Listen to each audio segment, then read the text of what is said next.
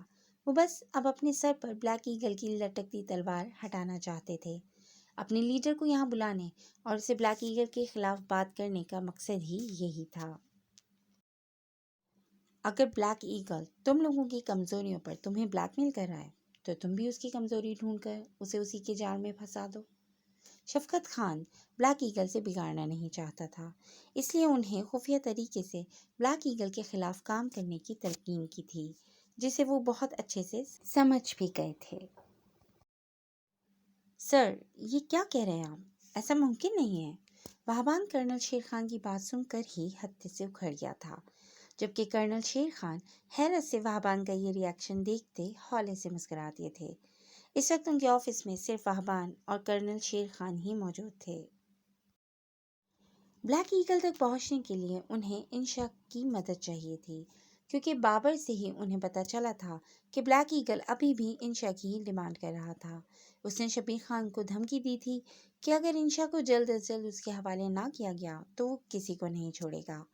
Black eagle کی بات سن کر وہابان کا خون کھول اٹھا تھا۔ اس کا بس نہیں چل رہا تھا کہ وہ بلیک ایگل سامنے ہوں اور وہ اس کے ٹکڑے ٹکڑے کر دے، مگر کرنل شیر خان اس وقت سارے ایموشنز چھوڑ کر صرف اپنے مشن کی کامیابی کے بارے میں سوچ رہے تھے۔ انہیں اطلاع ملی تھی کہ شبیر خان کی گینگ کا سرغنہ بھی اس کے پاس پہنچ چکا ہے اور اب بہت جلد بلیک ایگل کے ساتھ اس کی ملاقات ہونے والی تھی، جس کے بعد انہوں نے ملک میں کی جانے والی تباہی کا سب سے بڑا پلان ڈسکس کر کے اس پر عمل درآمد کرنا تھا۔ کرنل شیر خان انشا کو بلیک ایگل تک پہنچا کر بلیک ایگل کی شناخت حاصل کرنا چاہتے تھے۔ وہ جاننا چاہتے تھے کہ ایسا کون سا ملک فروش ان ہندوؤں میں شامل ہو کر اپنے ہی ملک کی تباہی پلان کر رہا تھا۔ اس کام کے لیے انہی میں سے کسی کو بلیک ایگل تک پہنچنا تھا، جس کا سب سے آسان طریقہ انشا ہی تھی۔ لیکن وہابان کے صاف انکار نے کرنل شیر خان کو اچھا خاصا حیران کر دیا تھا۔ وہ آپ کی بیوی ہونے سے پہلے اس مشن کا حصہ ہے، اور شاید میجر وہابان حاتم بھول رہا ہے کہ وہ کبھی بھی کام کے بیچ اپنے ایموشنز نہیں لانے والا تھا۔ پھر اچانک کیا ہوا؟ کرنل شیر خان نے سوالیہ نگاہوں سے وہابان کی جانب دیکھا تھا۔ سر، مسئلہ یہ نہیں ہے جو آپ سمجھ رہے ہیں، مگر یوں دشمنوں کے بیچ انشا کو بھیجنا انشا کے لیے انتہائی خطرناک ہوگا۔ وہ پوری طرح سے ٹرین نہیں ہے ابھی، اور نہ ان لوگوں کا مقابلہ کر پائے گی۔ وہابان اپنے دل کے اٹھتے اعتراضات پر قابو پاتا کرنل شیر خان کو پروفیشنل وے میں جواب دیتے ہوئے بولا تھا، جس پر کرنل شیر خان بھی کچھ پل کے لیے خاموش ہوئے تھے۔ مگر انشا کے علاوہ کوئی ایسا نہیں تھا جو ڈائریکٹ بلیک ایگل تک پہنچ سکے، اس لیے انہیں کچھ بھی کر کے انشا کو ہی وہاں بھیجنا تھا۔ ہمارے پاس 1 ہفتہ ہے، آپ اسے 1 ہفتے میں پوری طرح ٹرین کر سکتے ہیں۔ مجھے آپ کی قابلیت پر پورا بھروسہ ہے، اور آپ کے اس مشن کو لے کر جذبے پر بھی، جس میں آپ کے لیے آپ کے ملک کی سلامتی سے زیادہ اہم کچھ نہیں ہونا چاہیے۔ کرنل شیر خان اس وقت ایک باپ نہیں، اس ملک کا محافظ بن کر سوچ رہے تھے، مگر وہابان کو آج پہلی بار ان کی کسی بات پر اتنا اعتراض ہوا تھا۔ خود اپنے ہاتھوں سے انشا کو موت کے منہ میں بھیجا جا رہا تھا، مگر وہابان نے بھی دل میں فیصلہ کیا تھا کہ وہ انشا کی پوری حفاظت کرے گا۔ کرنل شیر خان کا فیصلہ سن کر اس کا دل بھاری ہو چکا تھا۔ نکاح کے فوراً بعد آصفہ کا آپریشن کر دیا گیا تھا، جو کہ پوری طرح کامیاب گیا تھا۔ ہرنات کے ڈاکٹرز انتہائی قابل ڈاکٹرز میں سے ایک تھے، جن کے پاس بھول چوک کی کوئی گنجائش ہی نہیں بچتی تھی۔ آصفہ کو تھوڑی دیر میں ہوش میں آ جانا تھا۔ ہرنات آپریشن کے دوران باہر ہی رہا تھا، مگر ڈاکٹر کے آپریشن کامیاب ہونے کا بتاتے ہی فوراً ضروری کام سے وہاں سے نکل گیا تھا۔ آصفہ یہی سمجھی تھی کہ نکاح کے بعد نہ صحیح، مگر آپریشن کے بعد تو وہ ضرور آئے گا۔ مگر اس شخص کے نخرے تو لڑکیوں سے بھی زیادہ تھے۔ آصفہ اچھے سے جانتی تھی کہ اس کے سختی سے منع کرنے کے باوجود پہلے چودھری ہاشم کے پاس جانے اور پھر اسفن سے منگنی فکس کرنے پر ہرنات اس پر شدید غصہ تھا۔ اس کا غصہ کتنا بے رحم تھا، یہ آصفہ سے بہتر بھلا کون بتا سکتا تھا۔ وہ آصفہ کو اپنے شدید غصے کی سفاکیت سے بچانے کے لیے اس کے قریب نہیں آ رہا تھا۔ اس کے آپریشن کو ہوئے 2 دن ہو چکے تھے، اب تو وہ چلنے پھرنے بھی لگی تھی، مگر حناد اسے ملنے نہیں آیا تھا۔ اسے ہاسپٹل سے حناد کے محل میں ہی شفٹ کر دیا گیا تھا، جہاں ایک بار وہ ملازمہ بن کر آئی تھی، مگر اب وہاں کی مالکن تھی۔ اس کی حیثیت بدل گئی تھی۔ حناد محتشم کو لے کر اس کے دل کی کیفیت بدل گئی تھی، مگر حناد کی شفقت اور بے رحمی ہنوز تھی۔ آصفہ آج بھی اس کا انتظار کرتی سو گئی تھی، مگر وہ نہیں آیا تھا۔ آصفہ دل ہی دل میں اس سے بہت سخت ناراض تھی، لیکن یہ بھی بہت اچھے سے جانتی تھی حناد اسے بالکل بھی نہیں منانے والا تھا۔ رات کا نہ جانے کون سا پہر تھا جب کسی احساس کے تحت آصفہ کی آنکھ کھلی تھی۔ اسے اپنا ہاتھ قید محسوس ہوا تھا۔ نتھروں سے ٹکراتی سحر انگیز خوشبو پر آصفہ نے پٹ سے آنکھیں کھول دی تھیں۔ بڑے سے ہال کمرے میں نیم تاریکی پھیلی ہوئی تھی۔ وسیع ایریا میں گول دائرے کی صورت بڑے سے شیشے کے ٹیبل کے گرد صوفے رکھے گئے تھے، جہاں 3 نفوس براجمان بلیک ایگل کے منتظر تھے۔ ان کے پیچھے ان کے خاص آدمی سر جھکائے کھڑے تھے۔ جب اسی لمحے حناد محتشم سیاہ لباس کے اوپر سیاہ کوٹ پہنے اپنی چھا جانے والی شخصیت کے ساتھ اندر داخل ہوا تھا، وہاں موجود تینوں اور کچھ فاصلے پر تاریکی میں بیٹھے چوتھے نفس نے بھی ستائشی نگاہوں سے اس کی جان لیوا پرسنالٹی کو دیکھا تھا۔ بلیک ایگل کے چہرے پر ابھی بھی ماسک ہی تھا۔ وہاں گارڈ کی صورت وہبان کے آدمی داخل ہو چکے تھے، جو اپنے ہاتھوں میں بندوق اٹھا کر اس میں لگے کیمرے سے میٹنگ میں بیٹھے تمام نفوس وہبان کو دکھا رہے تھے۔ اسمارا، شبیر خان اور ان کے لیڈر تینوں کے چہرے وہبان کی نگاہوں میں آ چکے تھے۔ مگر وہیں بلیک ایگل کو دیکھ کر اسے کچھ شناسا سا محسوس ہوا تھا۔ وہ اس کا چہرہ تو نہیں دیکھ پا رہا تھا، مگر نہ جانے کیوں بلیک ایگل کی شخصیت اسے کسی اپنے کی یاد دلا گئی تھی، جو بالکل بلیک ایگل جیسا ہی نظر آتا تھا، جسے ایک حادثے نے وہبان سے چھین لیا تھا۔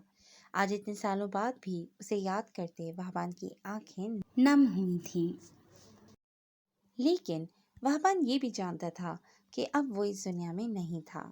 اس کا یہ پچھتاوا آج بھی دل میں موجود تھا کہ کاش وہ اپنے اس عزیز کے لیے کچھ کر پاتا، مگر وہبان نہ اپنے اس دوست کی مدد کر پایا تھا اور نہ ہی اس کے غم سے نکلنے کے لیے اپنی۔ بلیک ایگل کے آتے ہی گارڈز کو باہر بھیج دیا گیا تھا۔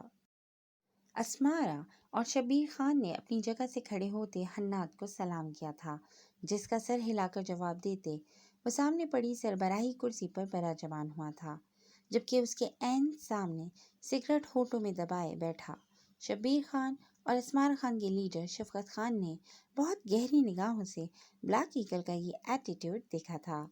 اس کی بلیک ایگل سے یہ تیسری ملاقات تھی۔ تھوڑا تو رحم کیا کریں ہمارے آدمیوں پر، اتنی شفقت دکھانا بھی ٹھیک نہیں۔ شفقت خان نے فضا میں سگریٹ کا دھواں چھوڑتے شبیر کے کٹے بازو کی جانب اشارہ کرتے ہوئے اپنے آدمیوں کے ساتھ نرمی کی اپیل کی تھی۔